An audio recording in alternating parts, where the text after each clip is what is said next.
시청자 여러분, 한 주간도 주 안에서 평안하셨습니까? 시작된 한 주간도 성삼위일체 하나님께서 여러분과들 함께 하시기를 원합니다. 이번 주에도 하나님 말씀 중심의 삶을 살아가시기를 원합니다. 2022년 13주차 하나님의 말씀은 야고보서 2장 26절의 말씀입니다. 자, 함께 외워봅시다. 영혼 없는 몸이 죽은 것 같이 행함이 없는 믿음은 죽은 것이니라. 야고보서 2장 26절 말씀. 아멘. 다시 한번 외워봅시다. 영혼 없는 몸이 죽은 것 같이 행함이 없는 믿음은 죽은 것이니라. 야고보서 2장 26절 말씀. 아멘. 이번 주 하나님 말씀은 비교적 우리 성도들에게 굉장히 비교적 익숙한 말씀인 줄로 압니다.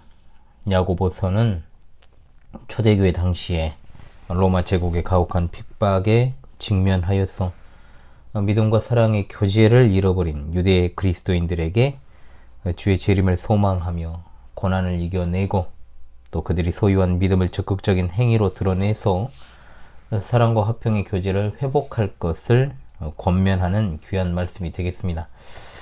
자, 이런 배경하에 야고보서는 모든 믿는 이들의 지침서가 되고 또한 믿음과 행함의 문제를 중점적으로 다루는 말씀이 되겠습니다. 그래서 혹자는 야고보서를 신약의 잠언이다 라고 부르고 사회적인 문제를 다룬다라고 해서 신약의 아모스서다 라고 부르기도 합니다.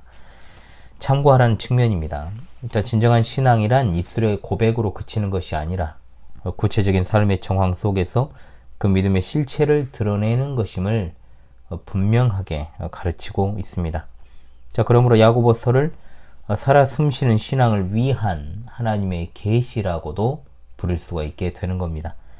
주어진 본문의 앞선 말씀은 살아있는 믿음, 즉 확실한 믿음의 증표가 어떤 것인지에 관한 말씀으로 행함이 있는 믿음이 산 믿음을 가진 증표다라고 말씀합니다.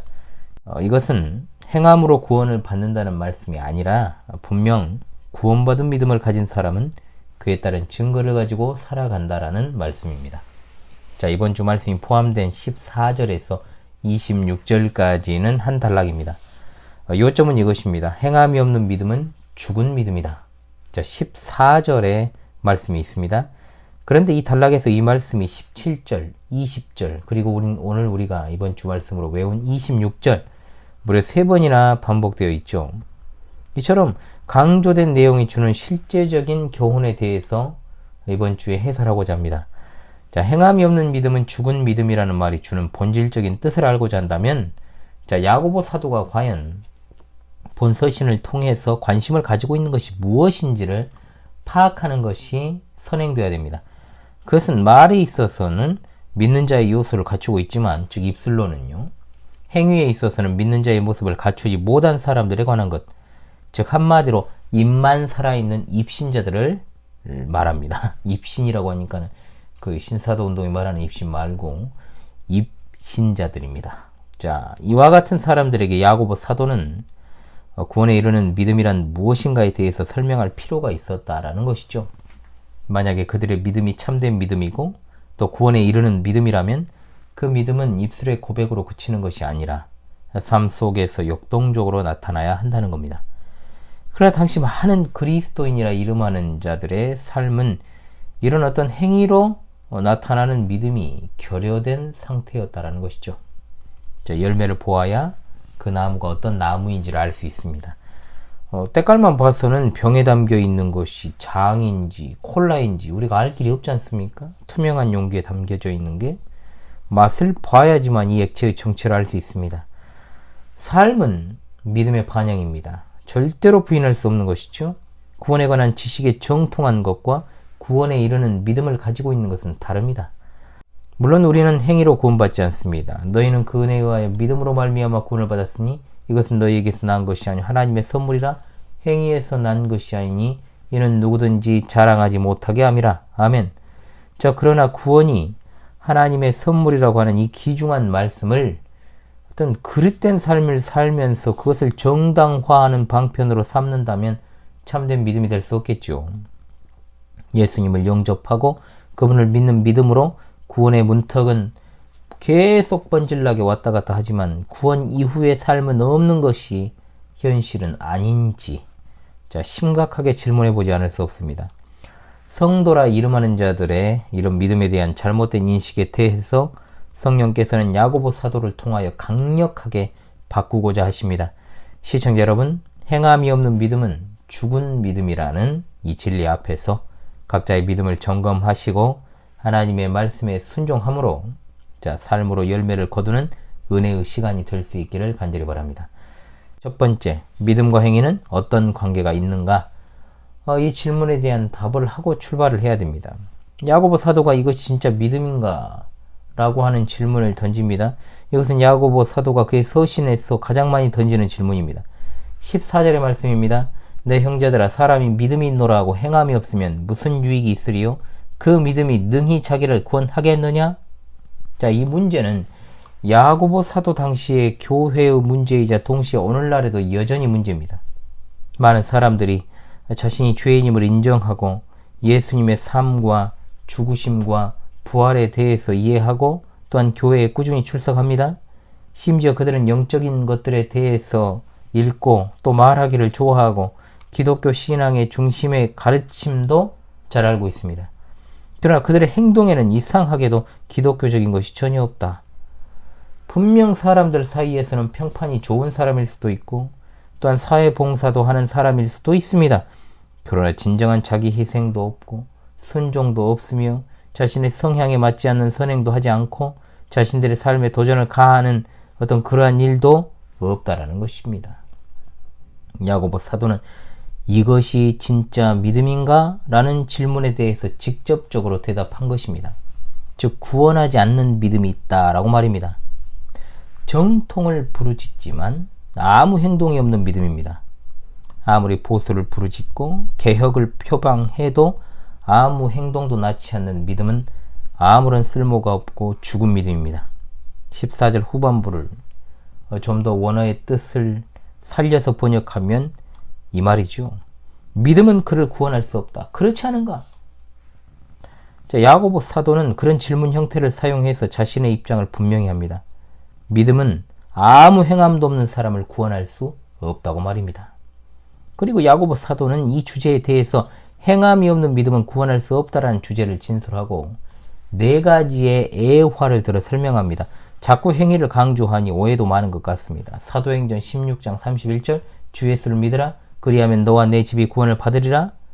자, 믿기만 하면 구원을 받는다라고 했는데 왜 야고보는 행함이 없는 믿음은 유익이 없고 자신을 구원할 수 있겠느냐라고 묻고 있느냐? 자, 그러나 이것은 절대로 상반되는 말씀이 아니다. 우리가 이것을 알아야 됩니다. 바울 사도가 그 당시 널리 다니면서 믿음으로 의롭게 된다라고 하는 이신칭의 교리를 전파했습니다. 사람이 의롭게 되는 것은 율법의 행위로 말미암이 아니요 오직 예수 그리스도를 믿는 믿음으로 말미암는다라는 사실을 야고보 사도의 가르침을 받는 회중들도 모를 리가 없습니다. 야고보 사도가 쓴 서신의 독자들이 믿음으로 의롭게 된다라는 복음을 알았다면 야고보 사도가 구원하지 못하는 믿음이 있다라고 말할 때 그것은 사람들이 그야말로 깜짝 놀랄 만한 말이죠. 또한 야고보 사도는 아브라함이 행위로 구원을 받았다라고 말합니다. 이건 역시 분명 성도들의 생각을 자극하고 오류를 수정하며 개혁하려는 측면입니다. 야고보 사도는 구원하지 못하는 믿음, 즉 외적인 믿음이 있다라고 분명히 말하고 있습니다. 그것은 생명이 없으며 그것이 죽은 것이라는 사실은 사실 어떤 선한 행동도 낳지 못하는 것으로 증명이 됩니다. 마태복음 7장 17절로 20절에 우리 주님 말씀하십니다. 이와 같이 좋은 나무마다 아름다운 열매를 맺고 못된 나무마다 나쁜 열매를 맺나니 좋은 나무가 나쁜 열매를 맺을 수 없고 못된 나무가 아름다운 열매를 맺을 수 없느니라. 아름다운 열매를 맺지 아니하는 나무마다 찍혀 불에 던져지느니라. 이러므로 그들의 열매로 그들을 알리라고 말씀하고 있습니다. 또 마태복음 12장 33절로 37절에 나무도 좋고 열매도 좋다 하든지 나무도 좋지 않고 열매도 좋지 않다 하든지 하라. 그 열매로 나무를 아느니라. 독사의 자식들아 너희는 악하니 어떻게 선한 말을 할 수 있느냐. 이는 마음에 가득한 것을 입으로 말함이라. 선한 사람은 그 쌓은 선에서 선한 것을 내고 악한 사람은 그 쌓은 악에서 악한 것을 내느니라. 내가 너희에게 이르노니 사람이 무슨 무익한 말을 하든지 심판날에 이에 대하여 신문을 받으리니 내 말로 의롭다함을 받고 내 말로 정죄함을 받으리라. 아멘. 바울 사도와 야고보 사도를 통한 하나님의 말씀은 상반되지 않습니다. 오히려 둘을 보충하고 완전하게 해주고 있습니다. 바울 사도를 통해서는 이제 막 하나님을 믿기 시작한 사람들에게 믿음을 강조하는 데 반하여 야고보 사도를 통해서는 이미 하나님과 관계를 맺고 있는 기존 신자들에게 주는 메시지라는 뜻이죠. 그러므로 구원에 관해서 성경이 모순되거나 충돌되는 것이 아닙니다. 믿음으로 구원받는다는 것에 대해서 야고보 사도는 반대하지 않습니다. 믿음의 행함이 따를 때 비로소 참되고 살아있는 믿음이 된다라는 것을 밝히고 있을 뿐입니다. 믿음은 행동을 이끌어내는 원동력입니다. 만일 행동으로 이어지지 않는 믿음이 있다면 그 믿음은 헛되고 죽은 믿음이라고 단호하게 말합니다. 머리로 알기는 알되 입으로만 시인하는 믿음은 쓸모가 없는 반면 행위로 나타나는 믿음이 궁극적으로 구원받은 믿음이요 열매로 그것이 입증되는 것입니다. 시청자들이시여, 말씀을 듣는 자리가 어떻습니까? 지금 이 순간 여러분 평안하십니까? 평안한 이 자리를 위해서 예수 그리스도께서 보혈을 흘리시고 죽으셨습니다. 십자가의 사랑 때문에 우리를 향한 하나님의 공의가 십자가의 피로 만족해 되었습니다. 자, 그렇다면 우리는 말씀을 듣는 자리를 최고의 가치로 여겨야만 하는 겁니다. 그 십자가와 부활을 믿는 믿음이 있어야 그야말로 구원을 받은 믿음인데, 그 피 묻은 십자가를 믿노라고 내가 말하고 노래하면서도 행함이 없다면 진실한 믿음이 될 수 없으니 그런 믿음이 과연 참 믿음이라고 볼 수 있겠습니까? 제가 부교육자 시절부터 지금까지 자주 받았던 질문이 있습니다. 그게 뭐냐? 아무개는 교회를 다니고 봉사도 열심히 하고 예배도 안 빠지고 교회의 중직을 맡은 사람인데 왜 저렇게 악하고 불량합니까? 그리고 하는 소리가 이거죠. 과연 그들도 구원받은 사람들인가요? 자, 예수 안 믿는 제 처형이, 큰 처형이 저게 그렇게 묻더라고요. 물론 이제 어떤 의도를 가지고 그 질문을 했습니다. 원래 기독교인은 거짓말도 잘하고 사기도 잘 칩니까? 물론 그런 질문을 하는 어떤 분들의 의도는 뻔하지만 적어도 결론부터 말하면 그런 사람들의 믿음은 구원받지 못한 믿음일 가능성이 매우 큽니다. 물론 성급한 판단은 금물입니다만, 아무리 우리가 현실에서 누군가에 대한 여러 가지 경험을 직간접적으로 한다고 할지라도 본질은 구원은 사람에게 달린 것이 아니고 선행은 구원의 조건이 아니라는 데 있다라는 것이죠. 자, 그럼에도 불구하고 성경은 그런 믿음을 구원하는 믿음 또는 바른 믿음이라고 분명 말하진 않습니다. 자, 하지만 적어도 이렇게 삶의 열매가 나타나지 않은 사람들을 보면서 고린도전서 6장 19절로 20절의 말씀을 상고해야 될 것입니다. 너희 몸은 너희가 하나님께로부터 받은 바 너희 가운데 계신 성령의 천인 줄 알지 못하느냐? 너희는 너희 자신의 것이 아니라 값으로 산 것이 되었으니 그런즉 너희 몸으로 하나님께 영광을 돌리라. 아멘. 자, 우리 몸을 하나님이 기뻐하시는 대로 사용하는 것이 바로 행함이 있는 믿음의 증거가 된다는 것을 보여줍니다. 행함이라는 것은 단지 선행만을 가리키는 것이 아닙니다. 그 선행에 있어서의 성도의 기준은 다 다릅니다. 성도는 하나님께서 기뻐하시는 그 일에 자신을 바쳐서 헌신하는 사람입니다. 목 좀 죽이겠습니다. 아무리 교회에서 내가 땀 흘리고 봉사했다라고 할지라도 중심을 보시는 하나님의 기준에서 볼 때 우리의 가식적이고 가증한 행위에 대해서 하나님께서는 다 아시고 그것을 기뻐하시지도 않고 전혀 관심이 없으십니다. 그것에 우리는 정말로 두렵고 떨리는 마음을 가져야 될 것입니다. 물론 이제 막 은혜 받고 구원받은 새 신자나 초신자가 그런 행함이 부족할 수밖에 없는 것은 당연합니다. 몰라서도 못하는 겁니다. 아직 신앙이 성숙하지 못했습니다. 아직 하나님의 말씀에 관한 초보입니다. 지식도 이해도 절대적으로 부족합니다. 즉 몰라서 못한다는 거죠.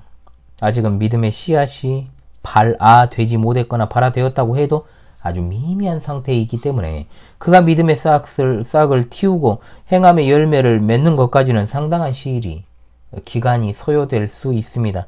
또한 진행 상태도 사람들에 따라서 다 다른 것이 사실이에요. 사실 교회를 얼마나 오래 다녔느냐? 이것은 절대적 기준이 결코 될 수 없습니다. 여전히 거룩한 열망도 열정도 없고 변화를 갈망하지 않으며 행함으로 나타내는 열매가 없다면 결코 참된 성도라고 보기 어렵기 때문입니다. 혹시 이 영상을 시청하시는 여러분 가운데 거룩한 열망과 열정이 잘 생기질 않습니까? 단시간에 효과적인 방법이 하나 있습니다.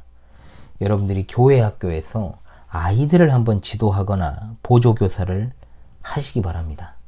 자, 그래서 차근차근 아이들을 보면서 배워나가는 겁니다. 은혜를 회복해야 됩니다. 이 시간 성도들의 믿음이 옳은 믿음인가, 그렇지 않으면 겉다르고 속다른 믿음인지 하나님 앞에서 잘 점검하시기를 바랍니다. 자, 그리고 이 두 번째는 믿음은 반드시 행함으로 나타나야 한다는 사실을 알게 되지요. 자, 우리 예수님께서 잎사귀만 무성하고 열매 없는 무화과 나무를 저주하신 일이 있습니다. 우리 믿음도 열매를 맺지 못하면 이와 같이 될 것이다. 오늘 26절 말씀에 행함이 없는 믿음은 죽은 믿음이라고 말씀하는데, 행함은 곧 믿음의 열매라고 할 수 있습니다. 믿음이 나무라면 행위는 열매라는 거죠. 따라서 참된 믿음은 반드시 행위로 나타납니다.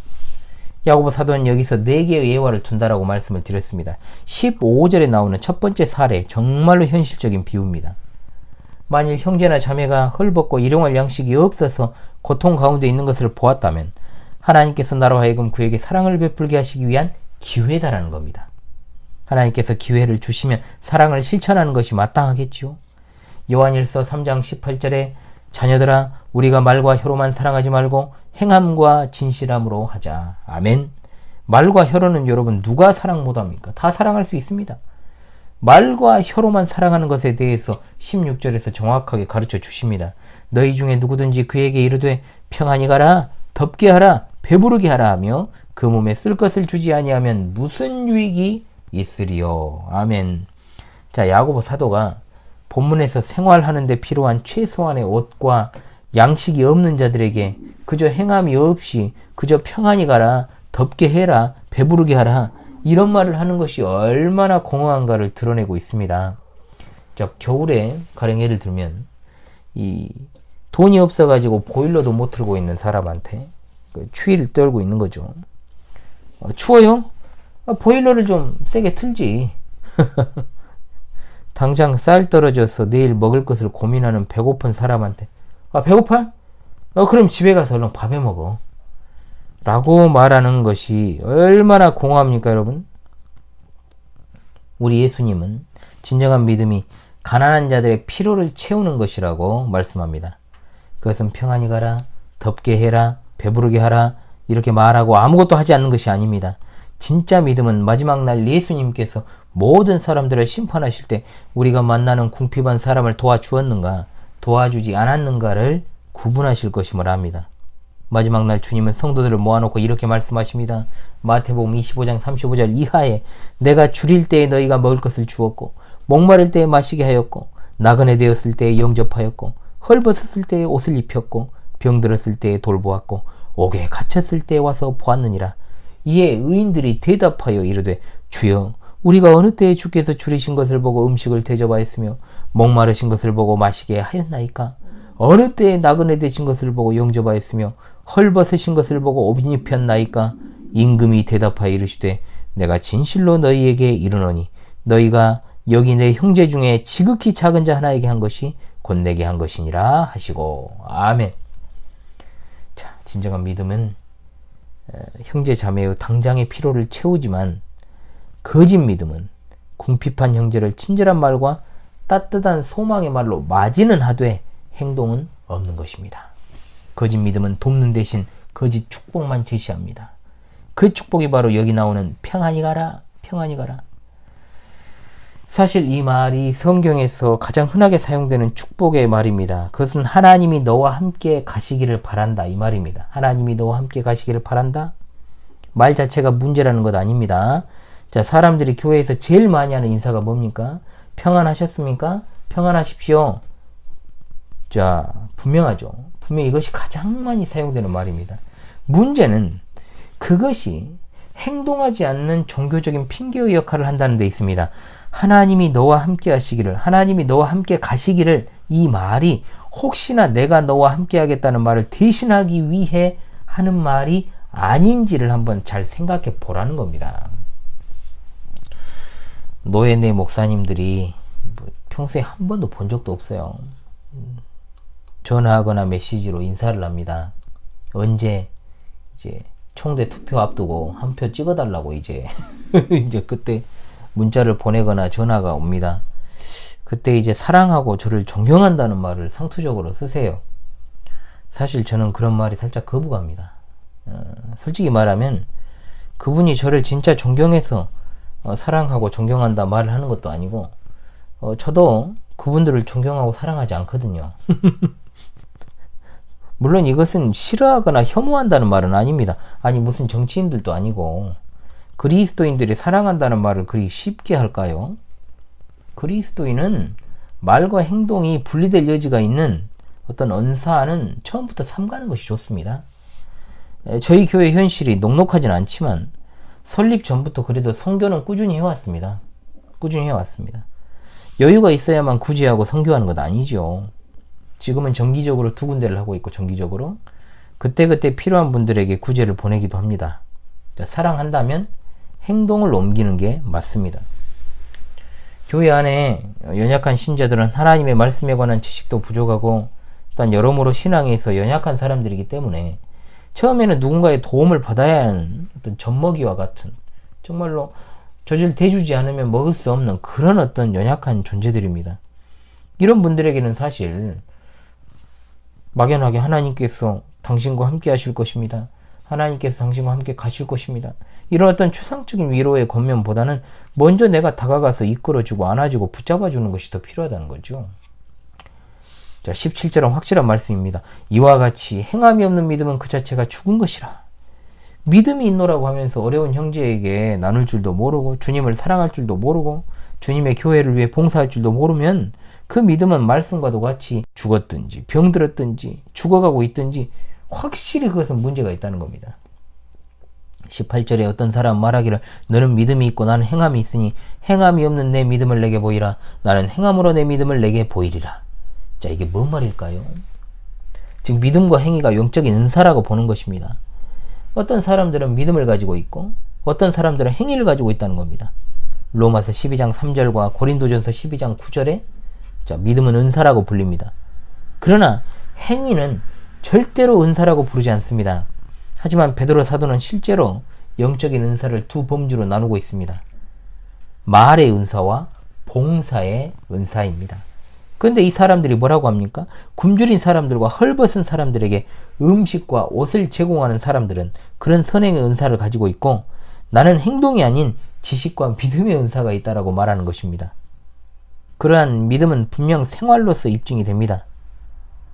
목사님들이 아무리 주옥 같은 설교를 잘해도 성도들은 목사의 삶을 통해 설교를 듣기 때문에 목사가 평소에 덕스럽지 못하고 불경건하고 행실이 바르지 못하면 아무리 청산유수와 같은 설교를 해도 은혜를 끼치지 못한다는 거죠. 눈에 보이지 않는 믿음이 행함으로 말미암아 눈에 보이는 믿음이 되는 겁니다. 야고보 사도는 그런 뜻으로 이 말을 한 것입니다. 선행은 믿음이 진짜라는 것을 입증합니다. 어떤 사람이 말합니다. 나는 하나님을 믿습니다. 거기에 야고보 사도는 이렇게 대답합니다. 당신의 믿음이 행동으로 나타난다면 참된 믿음을 가지고 있다라고 내가 믿겠노라. 믿음이 내가 있다라고 입으로만 주장을 하고 그저 머리에는 정통 신학에 관한 개념만 가지고 있다면 그것은 입증할 것이 아무것도 없습니다. 야고보 사도는 두 번째로 예화를 들잖아요. 귀신들의 믿음을 언급합니다. 귀신들은 적어도 유일신론자들입니다. 뭔 말이냐? 하나님이 한 분이신 줄을 안다는 겁니다. 그러나 귀신들은 그들의 믿음에 대해 괴로워하고 두려워합니다. 마귀나 귀신들은 하나님에 대해 생각할 때 두려워 떱니다. 그럼에도 불구하고 마귀나 귀신들이 그런 개념을 가지고 있다 하여 구원받았다라고 말하지 않습니다. 사랑하는 시청자 여러분, 행함이 따르지 않는 믿음은 이와 같이 공허하고 헛된 것입니다. 죽은 것입니다. 진정한 믿음은 선한 행동으로 이끈다라는 사실을 믿고 그리스도 안에 있는 새 생활의 열매를 맺는 여러분 모두가 되시길 바랍니다. 자, 이제 세 번째 예화, 아브라함이 등장을 하죠. 하나님은 아브라함이 75세 그리고 사라가 65세 때 아브라함에게 아들을 약속하셨습니다. 당시 평균 수명이 120년 정도라고 봤을 때 아브라함과 사라가 자녀를 가질 가능성은 어느 정도 있어 보일 수도 있어요. 그러나 시간이 흘러버렸습니다. 하나님은 아브라함에게 말씀하십니다. 나는 내 방패요 너의 지극히 큰 상급이니라. 창세기 15장 1절이죠. 그러니까 아브라함은 이렇게 말합니다. 주님이 나의 큰 상이신데 왜 난 아직도 아들을 기다리고 있나요? 그러자 하나님은 장막 밖으로 아브라함을 데리고 나가셔서 하늘의 별들을 보라 하신 후에 내 자손이 이와 같으리라. 아브라함이 하늘의 무수한 별들을 보면서 자신의 후손이 이와 같이 많을 것이라고 믿은 것에 대해 하나님은 이것을 의로 여기셨다라고 말씀합니다. 그럼에도 아브라함은 사라가의 아들 이삭을 낳을 때까지 그로부터 엄청난 시간을 더 기다렸죠. 아브라함이 100세가 되었습니다. 사라가 90세가 되었습니다. 아이가 자라고 소년이 되었을 때 하나님은 아브라함에게 아들을 바치라고 요구하십니다. 이삭은 아브라함의 독자요 약속의 아들이었습니다. 그리고 아브라함과 사라는 더 이상 생물학적으로 소망이 없는 100세와 90세의 할아버지 할머니였습니다. 그러나 아브라함은 하나님 말씀에 순종했지요. 아브라함은 자신의 아들을 묶어서 돌단에 눕히고 무시무시한 순종을 완성하고자 칼을 들었습니다. 아브라함이 어떻게 이렇게 할 수 있었을까? 히브리서에 그 답이 있습니다. 아브라함은 하나님이 이삭을 죽은 자 가운데서 다시 살리실 것을 믿었다라고 말입니다. 이런 행동을 통해서 아브라함의 믿음이 진짜였음이 증명되었습니다. 창세기 22장 12절에 하나님은 말씀하시기를 내가 하나님 경외하는 줄을 아노라. 야고보 사도는 아브라함이 자신의 한 일로 인해서 의롭다 하심을 받았다라고 말합니다. 또한 그의 믿음의 행함으로 온전하게 되었다라고 말합니다. 즉 아브라함의 믿음이 그의 행함과 함께 일했다라는 것을 뜻하죠. 믿음과 행함은 나눠지지 않습니다. 행함이 없는 믿음은 온전하지 않은 죽은 믿음이고 또한 역으로 믿음이 없는 행함 역시 올바른 행함도 아니겠지요. 그러므로 바울 사도가 믿음으로 의롭게 되었다는 말과 야고보 사도의 이 행함으로 의롭게 되었다는 말은 전혀 모순되는 말이 아니라 각각 행함과 믿음의 측면을 서로 강조한 것에 지나지 않는다는 겁니다. 하나님의 법정에서 신자들은 믿는 순간 의롭다함을 받습니다. 그리스도를 개인의 구주로 영접할 때 신자들의 죄는 그리스도께 전가되고 그리스도의 의는 신자들에게 전가됩니다. 그리고 그 다음에 나타나는 성도의 행위는 성도가 의롭다는 것을 입증하는 것입니다. 하나님의 의롭다는 선포가 올바르다라는 것을 입증합니다. 그것은 그리스도 안에서 우리가 살아있음을 또한 입증합니다. 그러나 결코 행위는 구원에 필요한 조건이 아닙니다. 구원에 따르는 결과로 필요한 것입니다. 좋은 나무가 필연적으로 좋은 열매를 맺는 것과 같이 참된 믿음을 가진 성도는 새로운 본성의 열매로서 선한 행위를 추구하고 수행하게 되어 있습니다. 행위는 영적인 삶의 필연적 결과라는 사실을 여러분 잊지 마시기를 바랍니다. 자, 그리고 또 하나의 예가 나오죠. 여리고의 기생 라합입니다. 지금 야고보서의 독자는 유대인들이기 때문에 아브라함을 언급했습니다. 그런데 네 번째에는 아브라함과 출신 성분부터가 완전히 다른 한 사람, 바로 미천하고 불미스러운 인물이었던 라합입니다. 그녀는 가나안 사람입니다. 이방인입니다. 평판이 나쁜 기생입니다. 사실 기생이라고 번역이 되었지만 원문의 뜻은 창녀입니다. 하지만 라합은 진정한 믿음이란 무엇인지를 보여주는 아주 훌륭한 신뢰입니다. 이스라엘이 가나안에 입성할 때 가장 첫 번째 맞닥뜨린 도시가 여리고였습니다. 그래서 이스라엘은 2명의 정탐꾼을 파견하게 되는데 이 정탐꾼들이 라합의 집에 들어가게 됩니다. 라합의 집이 여리고성 외벽에 있었기 때문이겠죠. 하지만 여리고 왕이 정탐꾼들이 들어왔다는 사실을 접하고 라합에게 그 사람들을 넘겨달라고 명령합니다. 그러나 라합은 그들을 넘겨주지 않고 지붕 위에 숨겼으며 그들이 누군지 모르고 그들이 이미 자리를 떴다라고 말합니다. 그들이 돌아갔을 때 라합은 이렇게 말합니다. 여호와께서 이 땅을 너희에게 주신 줄을 내가 아노라. 우리가 너희를 심히 두려워하고 이 땅 주민들이 다 너희 앞에서 간담이 녹나니 이는 너희가 애굽에서 나올 때 여호와께서 너희 앞에서 홍해 물을 마르게 하신 일과 너희가 요단 저쪽에 있는 아모리 사람의 두 왕 시혼과 옥에 행한 일, 곧 그들을 절멸시킨 일을 우리가 들었음이니라. 우리가 듣자 곧 마음이 녹았고 너희로 말미암아 사람이 정신을 잃었나니 너희 하나님 여호와는 위로는 하늘에서도 아래로는 땅에서도 하나님이시니라. 아멘. 라합의 행동은 그녀의 믿음이 진짜라는 것을 알게 합니다. 자기 동족이 아닌 이스라엘을 편들었어요. 왜? 여호와의 능하신 일들로 인해서 그녀는 하나님이 하늘과 땅을 다스리신다라고 확신한 겁니다. 그리고 자기와 자기 가족의 목숨을 구해달라고 하나님의 백성의 반열에 들어가게 해달라고 요청했습니다. 사실 라합의 행동 자체는 속임수였어요.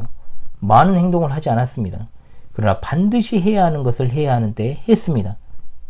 이와 같이 살아있는 믿음은 매우 효과적이다 라고 할 수 있습니다. 하나님에 대한 지적인 믿음은 라합도 구원하지 못하고 정탐꾼들의 목숨도 구하지 못합니다. 사랑하는 시청자 여러분, 여러분의 믿음이 시적절한 때에 드러나기를 소망합니다. 작은 행동 같지만 큰 차이가 만들어집니다. 시기적절한 행위는 우리 아름다운 신앙 고백에 광채를 더하고 교리적 가르침에 더욱 윤택하게 만드는 역할을 하죠. 하나님을 성경 말씀으로 배웠지만 그것이 드러나는 것은 우리의 행위에 의해서입니다. 그래서 우리의 신앙은 지식과 감정과 의지가 결합된 전인격적인 신앙이라는 것을 기억하시고 이러한 귀한 믿음을 가질 수 있도록 늘 깨어 있으시기를 간절히 소망합니다. 자, 이제 세 번째, 행함은 심판의 기준이 된다는 사실을 분명히 기억하면서 마무리하도록 하겠습니다. 자, 성경은 행위가 하나님의 심판의 근거가 된다라고 말씀합니다. 일찍이 하나님께서 이스라엘 백성들에게 행한 대로 심판하시겠다라고 에스겔 선지자를 통해 말씀하셨고, 사도 요한을 통해서 죽은 자들은 각기 그들의 행위대로 심판을 받는다라고 요한계시록 20장 12절과 13절에 말씀하고 있습니다. 주님께서도 천국은 그 나라의 열매를 맺는 백성이 받는다라고 마태복음 21장 13절을 통해 말씀하십니다. 우리가 잘 아는 달란트 비유에서도 주인이 이제 주인에게서 받은 한 달란트를 땅에 묻었다가 아무 소득 없이 그대로 반납한 종을 향해서 주인은 말합니다. 저 악하고 무익한 종을 슬피 울며 이를 갈도록 바깥 어두운 곳에 내어 쫓으라고 말입니다. 이는 행함 없음에 대한 준엄한 심판입니다. 마태복음 25장의 양과 염소의 비유는 행위와 심판의 기준임을 분명히 말씀해 주는 본문입니다. 세례 요한은 좋은 열매를 맺지 못하는 나무는 도끼로 찍어 불에 던지우게 된다라고 엄중하게 경고하고 있습니다. 하나님의 작정, 그 가운데서 특별 작정이라고 부르는 예정은 성도로 하여금 안심하며 마음대로 살아가도록 보증하는 보험 증서가 아닙니다. 하나님의 예정을 오해하는 사람들은 내가 하나님께 선택을 받았는데 그 이후의 삶이 무슨 의미가 있느냐, 힘들게 어렵게 살 필요가 없다라는 식의 생각을 합니다. 그러나 분명한 것은 하나님의 작정과 예정과 섭리 가운데 거하는 사람은 오히려 그 택하심을 굳게 하기 위해 더 열심히 노력하며 하나님을 신실하게 섬긴다라는 사실입니다. 베드로후서 1장 10절에 그러므로 형제들아 더욱 힘써 너희 부르심과 택하심을 굳게 하라. 너희가 이것을 행한즉 언제든지 실족하지 아니하리라. 아멘. 택함받은 백성들은 대충 살지 않습니다. 오히려 하나님을 더 경외합니다. 그리스도의 장성한 분량이 이르도록 노력하는 것이 마땅한 것이죠. 그러므로 행위와 관련해서 우리가 늘 하나님 앞에서의 정신을 차리고 정말로 믿음의 열매를 거둘 수 있도록 심판과 관련해서 말씀을 주고 계시는 겁니다. 성도는 믿음의 열매를 거두고 심판 때 주님으로부터 잘하였도다 착하고 충성된 종이라는 칭찬을 받아야 될 줄로 믿습니다. 자, 그래서 우리가 이번 주 하나님의 말씀으로 외워야 될 26절의 결론의 말씀은 반복의 말씀인 겁니다. 영혼 없는 몸이 죽은 것 같이 행함이 없는 믿음은 죽은 것이니라. 여러분, 죽음은 소멸이 아닙니다. 육체의 죽음은 영혼과 육체의 분리를 말하죠. 영혼의 죽음은 살아계신 하나님과의 분리를 말합니다. 하나님을 대적하는 자의 영혼은 당연히 죽은 영혼입니다. 영혼 없는 몸이 죽은 몸인 것 같이 행함 없는 믿음은 죽은 믿음입니다. 구원받은 성도의 믿음의 증표는 하나님의 말씀에 대한 순종입니다. 하나님의 말씀을 순종하는 것이 멀리 떨어져 있는 것이 아님에도 우리는 현실은 달라요. 외치면서 목사들의 설교를 수백 수천 번 들었음에도 삶에 적용하지 않습니다. 에이 목사님이 세상 물자로 모르셔서 하는 소리입니다. 이것은 현실이라는 말 뒤에 숨어서 자기 합리화시키는 게 아닐까요? 과연 예수님을 믿는다라고 하는 것이 적당하게 구렁이 담 넘어가듯 타협할 수 있는 것일까요? 사랑하는 시청자 여러분, 우리들은 하나님을 믿습니다. 그러나 입술로만 믿는 사람들이 되어서는 결코 안 됩니다. 믿음의 증표를 가지시는 저와 여러분이 되기를 원합니다. 제가 여러분에게 영혼을 품고 복음을 전하라고 말하는 것은 영혼 구령이라고 하는 것이 기독교의 가장 큰 사명이기도 하지만 동시에 항상 강조하는 것은 그것이 여러분의 영혼이 사는 길이기도 하기 때문입니다. 영혼이 사는 길이 무엇입니까? 바로 우리 자신의 믿음이 참된 믿음이라는 것을 증명하는 것에 있습니다. 원리와 개념에만 머물러 있으면 아무런 실전 대비책이 되지 않습니다. 시험을 앞두고는 모의고사와 실전 문제집을 풀어야 되는 겁니다. 저는 여러분이 하나님과 성도들에게 칭송받고 정말로 무엇보다도 불신자들에게도 칭송받는 사람들이 되길 바랍니다. 제가 그래서 예전에 했던 말이 있습니다. 교회 안에서 1000마디 칭찬을 듣는 것보다 교회 밖에서 한마디 칭찬 듣는 것이 더 중요하다. 불신자를 인도한다면 여러분 적어도 이런 비슷한 말은 들어봐야 됩니다. 네가 믿는 하나님은 좀 다른 것 같구나. 자, 이 말을 왜 그 사람이 하는지 잘 생각해 보시기 바랍니다. 그러나 증표 없는 믿음은 나의 영혼을 죽이고 전도의 문도 막아버립니다. 이 영상을 시청하시는 우리 여러분께 정말로 행함이 있는 참 믿음으로 세상의 빛과 소금으로 그 믿음을 증거하고 그리스도의 향기를 바라는 복된 성도들이 될 수 있기를 바랍니다. 다시금 이번 주 하나님 말씀을 외우면서요 마무리하도록 하지요. 영혼 없는 몸이 죽은 것 같이 행함이 없는 믿음은 죽은 것이니라. 야고보서 2장 26절 말씀. 할렐루야. 아멘.